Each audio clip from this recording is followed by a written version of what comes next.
আজকে মিষ্টি কুমড়া দিয়ে চিংড়ি মাছ রান্না করতেছি গাইস। তো রান্না শুরু করে দিলাম। তো প্রথমে তেল দিয়ে দিলাম, সাথে দিয়ে দিলাম পেঁয়াজ।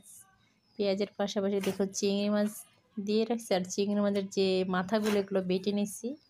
এখন এই পেঁয়াজের সাথে এগুলো ভালো করে ভেজে নেব। সামান্য লবণ দিয়েছি, লবণ দিয়ে এটা ভালো করে ভেজে নেব যাতে লবণটা চিংড়ি মাছের ভিতরে ঢোকে।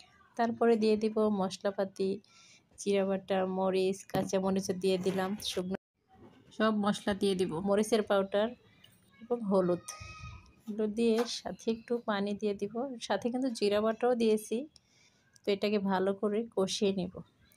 তো কষানো হয়ে গেলে মিষ্টি কুমড়াটাও দিয়ে দিব। চিংড়ি মাছ যেহেতু, তো মিষ্টি কুমড়াটা এভাবেই কেটেছি, এই তো আর কি। তো আমি ভালো করে কষিয়ে নিব। আমার কষানোটা প্রায় শেষ পর্যায়ে। তো এখন পানি দিয়ে দিব, যেহেতু রান্না করব চিংড়ি মাছ দিয়ে, মিষ্টি কুমড়ার ঝোল মাখা মাখা থাকবে। তো এই জন্য পানি দিলাম পরিমাণ মতন, বেশি দিলে কিন্তু আবার হবে না, পরিমাণটা বুঝে পানি দেওয়া লাগবে। তো রান্নাটা আমার প্রায় শেষ। আর তারপরে শীতের সবজি দিয়ে কিন্তু এভাবে রান্না করলে দারুণ লাগে। লবণ টেস্ট করলাম, দেখলাম মাশাআল্লাহ ভালো হয়েছে, অনেকদিন পরে রান্না করলাম যেহেতু। আর চিংড়ি মাছের তরকারি ধন্যবাদ ছাড়া তো মনে হয় যে ভালোই লাগে না। তো এই তো খাওয়া শুরু করে দিলাম।